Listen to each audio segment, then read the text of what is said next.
പിള്ളേച്ച ഇതാ വഴിയല്ലേ? ആത്തുണ്ടായിരുന്നു പരിപാടി. അമ്പലത്തിലൊരു വഴിപാടിന്റെ കാര്യം പറഞ്ഞു. വഴിപാടായിരുന്നല്ലോ, നല്ല കാര്യമായിട്ടായിരുന്നല്ലോ. തോന്നിയ ദിവസം പറയരുത്. തോന്നിയ ദിവസം കാണിച്ചിട്ട് ആ പാവം ജവാന്റെ ഫോട്ടോയില് മാലിട്ട് ചന്ദനത്തിലെത്തിക്കണോ അല്ലേ? പുരുഷേട്ടനെങ്ങാനും അറിഞ്ഞാ പിള്ളേച്ചന്റെ ഫോട്ടോയില് മാലിട്ട് ചന്ദനത്തിലെത്തിക്കേണ്ടി വരും. വെടിവെച്ച് ചതറിക്കും. നാട്ടുകാരെ വിളിച്ചു കൂട്ടിട്ട് മോൻ എന്ത് കിട്ടും? എനിക്കൊന്നും കിട്ടില്ല, പിള്ളേച്ചന് കിട്ടും. നല്ല അസല് പൊതുക്ക്. വലിയ നിലവിലുള്ള ആളല്ലേ, എല്ലാരും ഒന്ന് അറിയട്ടെ എന്ന്. നീ എന്റെ മാനം കളയരുത്. നിനക്ക് എന്ത് വേണേലും ഞാൻ തരാം. എന്ത് തരും? എന്ത് വേണം? അച്ഛന്റെ കയ്യിൽ നിന്ന് കള്ളക്കണക്കെഴുതി വാങ്ങിച്ച കുരുടുമുക്കിൽ 25 സെന്റ് സ്ഥലം. അയ്യോ മാധവ, അത് അയ്യാ അതെ എഴുതി തരൊന്നും വേണ്ട. അവിടെ ഇത്തവണ എനിക്ക് വിത്തിറക്കണം.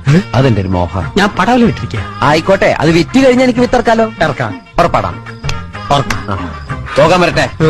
ഇതൊക്കെ മറക്കാതിരിക്കാൻ ഞാനൊന്നും കൂടെ തന്നാലോ? വേണ്ട, ആരും കാണൂല. വേണ്ടെന്നേ. എന്നാ ചാടിക്കോ മോനെ. ഇന്ന് നീ അവിടെ കക്കാൻ കയറരുത്. ഇന്ന് അവിടുന്ന് എന്തെങ്കിലും പോയാൽ നാളെ എന്റെ തലയിലാവും. ഓ, എന്നാ മറ്റേ